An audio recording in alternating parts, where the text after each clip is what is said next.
a whisper of English from Lou. There is a question that travels quietly through time. Can a soul return? Not as a memory, not as a story, but as a living presence. This story moves gently between two worlds. One is modern, restless, full of noise. The other is ancient, calm, and guided by silence.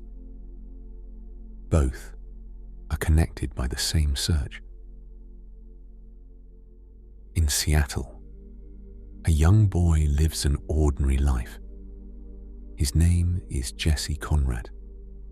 He is curious, intelligent, and a little distant. He feels different, though he does not know why. At night, Jesse dreams. Not simple dreams. He dreams of wide landscapes, of golden light, of a man sitting calmly beneath a tree. When he wakes, the images remain. They stay with him during the day, like a soft echo in his mind. Jesse lives with his parents. His father is practical, focused on work. His mother is sensitive, open, and attentive. They notice that Jesse asks unusual questions. Questions about life, about death, about where thoughts come from. Sometimes Jesse seems older than his age, as if he carries something unseen. One day, unexpected visitors arrive. 3 Buddhist monks come to their home. They are calm, respectful. Their presence feels peaceful, almost unreal. The monks explain why they have come. They are searching for the reincarnation of Lama Dorje, a great Tibetan teacher who has passed away. According to their tradition, the Lama has returned in the body of a child. They believe Jesse may be one of them. Jesse's parents are shocked. They do not understand. They do not believe in reincarnation. To them, this sounds impossible. But the monks do not insist. They only observe. They watch how Jesse moves, how he listens, how he responds to silence. Jesse feels strangely comfortable with them, as if he already knows them. At the same time, another story begins to unfold. A story from long ago. In ancient India, a young prince lives in luxury. His name is Siddhartha. He is protected from all suffering. Inside the palace, there is beauty, music, comfort. But outside the palace walls, the world waits. Siddhartha begins to ask questions. Why is there pain? Why do people grow old? Why do they die? When he finally leaves the palace, he sees sickness, poverty, and death for the first time. The experience changes him forever. Back in Seattle, Jesse's dreams grow stronger. He begins to recognize places he has never visited. He feels calm when the monks chant. Their words do not feel foreign. They feel familiar. The monks bring objects that once belonged to Lama Dorje. They place them in front of Jesse. Without hesitation, He chooses the correct ones. Again and again. The room becomes quiet. Jesse does not fully understand what is happening, but something inside him is waking up. Not loudly, not suddenly, slowly, like a memory returning. The search has begun. Not to prove anything, not to convince, but to listen, to observe what moves beneath the surface, like water finding its way forward, slowly, quietly, carrying memory from one life to another. The journey begins like an unfolding river, not with a rush, not with noise, but with gentle persistence. Jesse and his parents travel with the monks. Seattle disappears behind them. Mountains rise in soft layers. The air feels different here. Thin, still, alive. Silence is no longer absence. It is a presence. A weightless presence that moves through the temples, through the prayer flags, through the slow chants of the monks. Jesse walks carefully. Each step feels familiar. He does not understand why, but a quiet recognition blooms inside him. This place, it feels like home he has never known. The monks speak softly of Lama Dorji, of kindness, of wisdom carried beyond one lifetime. They do not insist. They do not prove. They simply invite Jesse to notice. And he notices. Not with words, not with thinking, but with breath, with stillness. In a different time, a story moves forward. Siddhartha leaves the palace at night. He sees the world in its first truth. Aging, sickness, death. The palace walls cannot protect him anymore. Luxury is fragile. Life is alive. Siddhartha renounces comfort. He studies. He fasts. He struggles. But the world of extremes cannot hold him.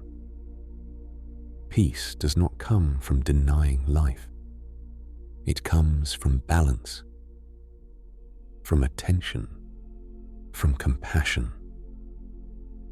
Back in Bhutan, Jesse does not yet speak of destiny. He only notices the wind moving through the flags, the scent of incense, the stillness of a temple floor. He feels calm. His parents feel it too. They want to hold him, to protect him from a path they cannot understand. Yet, they sense his peace, his quiet unfolding. Siddhartha sits beneath the Bodhi tree. He closes his eyes. The night moves around him. Temptations appear.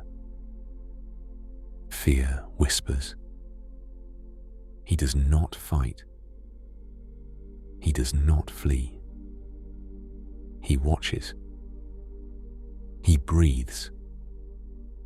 And with the first light of dawn, clarity arrives. The present and the past fold into each other. Jesse's world, Siddhartha's world, different bodies, different centuries, same awareness. Awakening is not a shout. It is a whisper, a river, a soft thread that moves through time, through life, through the quiet hearts of those who notice. And Jesse walks forward, curious, open, ready to listen to the world that speaks in its own gentle language. And as the journey continues, it does not rush toward answers. It begins to slow. The river widens. What was movement becomes presence. Jesse walks through the temple courtyards. The sun rises softly over the mountains. Shadows stretch long across the stone paths. Each step feels deliberate, as if the earth itself whispers guidance. He watches the monks move, their hands steady, their eyes calm. Every gesture is measured, every breath counted.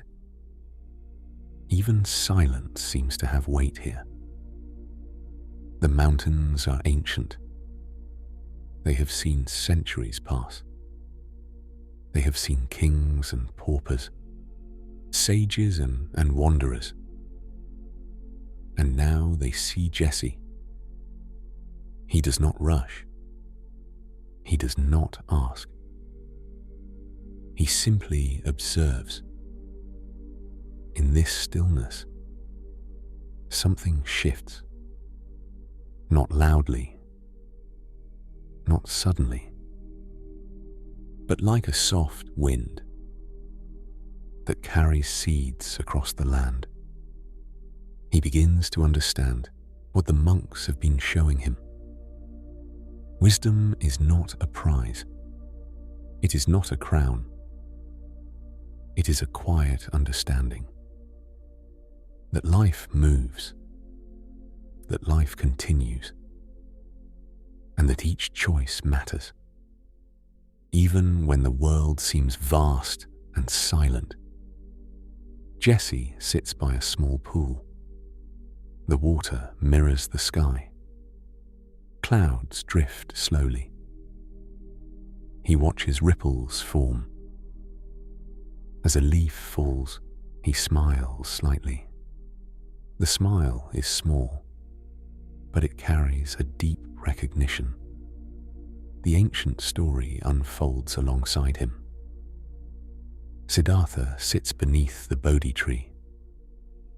Night folds into dawn. A gentle breeze moves through the leaves. He watches life as it is. Fleeting, precious, painful, beautiful. He sees that suffering is not an enemy. It is a teacher. It is a river that shapes the land. And he feels peace, not in escaping the world, but in seeing it clearly. Back in Bhutan, the monks guide Jesse through the final steps. They present objects, ceremonies are performed. Songs are sung softly, almost like whispers. Jesse responds, not with words, but with stillness. He lets the world speak through him. He lets compassion move freely. His parents watch. A quiet pride grows in them. They understand, without fully understanding. They feel the depth of what is happening. They feel that life has expanded beyond what they could have imagined. Time passes gently. Jesse knows the path will continue. He will grow. He will face uncertainty. He will make choices. And yet, he feels a quiet certainty inside him. Siddhartha, now awakened, rises. He does not move quickly. He does not speak loudly. He simply walks, each step measured, each movement deliberate. The world watches silently. The mountains, the rivers, the trees. They witness the quiet persistence of life, of understanding, of love that is patient, of awareness that flows like water. Jesse and his parents prepare to return to Seattle. The mountains fade behind them. The air grows warmer. The noises of the modern world return. Yet something has shifted. The world feels larger, but calmer. Every sound is softer. Every motion slower. Even the air seems to carry memory. From the mountains, from the ancient path. Jesse looks out the window. He does not speak of what he has learned. He does not need to. It lives inside him quietly, like a candle glowing in a dark room. Back in the modern city, life continues. Yet Jesse carries the mountain inside him. The patience, the stillness, the understanding that life is a river that flows beyond bodies, beyond words, beyond time itself. And when he closes his eyes at night, he sees the Bodhi tree, the soft chants, the gentle faces of the monks. He feels the thread that connects past and present, teacher and student, life and awareness. He knows the path will never end.